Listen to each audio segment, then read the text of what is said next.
Os efeitos da fragilização política do presidente da República é o foco da entrevista do dia com Maria Lídia Flandoli. E nosso entrevistado é do partido de oposição PSOL, Carlos Gianazzi, deputado estadual de São Paulo. Muito obrigada por estar conosco. Hoje foi um dia com uma situação que chamou a atenção no país inteiro, que foi aquela ocupação da mesa do Senado pelas senadoras dos partidos de oposição. Eu quero a sua avaliação desse recurso para impedir a votação da reforma trabalhista. Olha, Maria Lídia, eu acho que foi muito importante essa ocupação do plenário pelas senadoras, porque nós estamos vivendo uma antirreforma trabalhista que vai jogar o Brasil numa situação de semi-escravidão. Nós vamos ter uma antirreforma da legislação do trabalho que vai acabar com o 13º dos trabalhadores, vai acabar com o fundo de garantia, com as férias, que vai criar o trabalho intermitente, que vai jogar as mulheres grávidas em locais insalubres. É um atentado, um crime contra os trabalhadores e as trabalhadoras em todo o Brasil. Mas, então, deputado, eu nem que... pergunto, porque eu até sei qual é, nós todos sabemos, a posição do PSOL, que é contra, né, vários desses aspectos dessa reforma trabalhista. Mas a questão que eu estou colocando para o senhor é a forma, o que aconteceu hoje no Senado, né, a Casa Maior, no Congresso Nacional, a discordância, o debate, os meios para combater aquilo com que não se concorda, tudo isso foi esgotado a ponto de justificar essa atitude de hoje de ocupação da mesa, porque foi inusitado. Há quem diga, tanto que estão entrando lá no Conselho de Ética falando de quebra de decoro. A minha pergunta é essa: do ponto de vista democrático, no seu entender, vale tudo?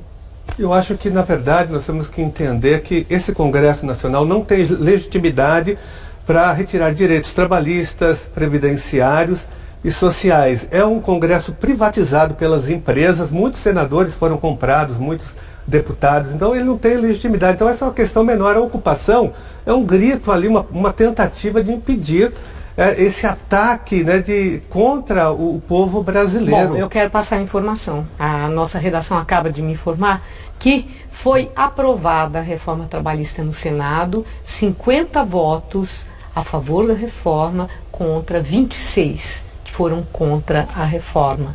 Então teve ali uma expressiva maioria, né? Acabou por aprovar. Uma maioria cooptada pelo governo, cooptada pela lógica do mercado, pelo poder econômico, pelos grandes bancos, pela Fiesp, enfim, pelo poder econômico. Como eu disse, é um Congresso privatizado que não teria legitimidade para isso.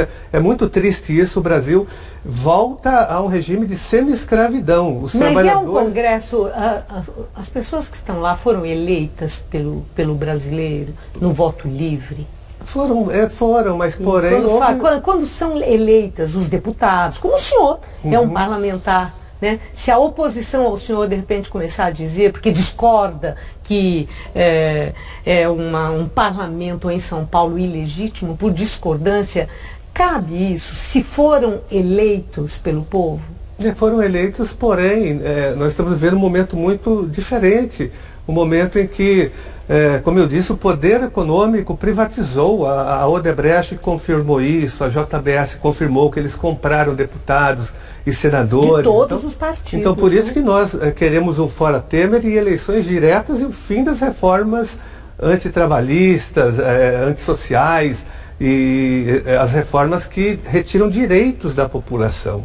Eu vi hoje, né, estava me preparando para nós conversarmos, e no site do PSOL de São Paulo, eu vi que há um espaço em que vocês conclamam, chamam as pessoas para irem às ruas expressar o seu protesto. Chamaram para aquela greve do dia 30 e chamando também para a manifestação contra as reformas. No caso, a chamada ali era contra essa reforma trabalhista.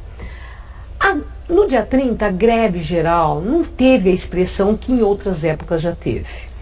A manifestação aqui na Avenida Paulista ontem tinha muito pouca gente, foi bem inexpressiva. Como é que o senhor vê isso? Olha, primeiro, o que acontece e que aquele clamor das ruas, que num certo momento foi muito forte, agora beira quase o silêncio. A população, Maria Lídia, está hoje descrente. A população vive uma depressão social. Ela não se sente mais representada nem pelo executivo, nem pelo legislativo e nem pelo judiciário também, né? E há também um grande controle ideológico dos grandes meios de comunicação de massa, não de todos, né?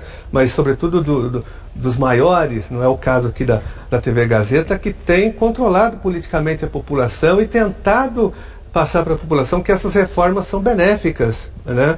E não são, porque nós estamos vivendo uma supressão de direitos, um retrocesso social. Nós estamos vivendo um ataque à Constituição, um ataque aos direitos que nós conquistamos desde a CLT de 1943, passando pela Constituição Federal de 88, onde nós conseguimos instalar um estado de bem-estar social, mesmo que raquítico. Ele está sendo destruído. Nós estamos vivendo uma desconstituinte, uma destruição da Constituição Federal de 88. Agora, no momento que o país vive, as denúncias contra o presidente da República pela Procuradoria-Geral da República, até que ponto isso tudo afeta o trabalho parlamentar na Assembleia Legislativa de São Paulo? Chega até aqui? Chega porque, por exemplo, a Operação Lava Jato já chegou em São Paulo, chegou no Tribunal de Contas, chegou na Assembleia Legislativa e chegou, sobretudo, no governo Alckmin. O próprio governador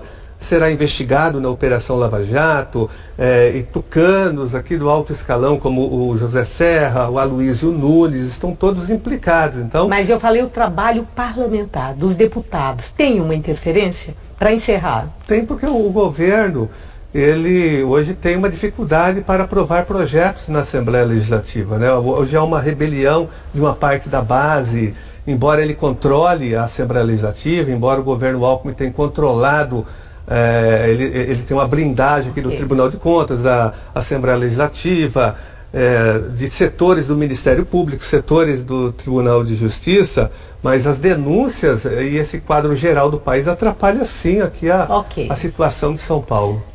Eu agradeço muito sua entrevista, deputado. Muito obrigado.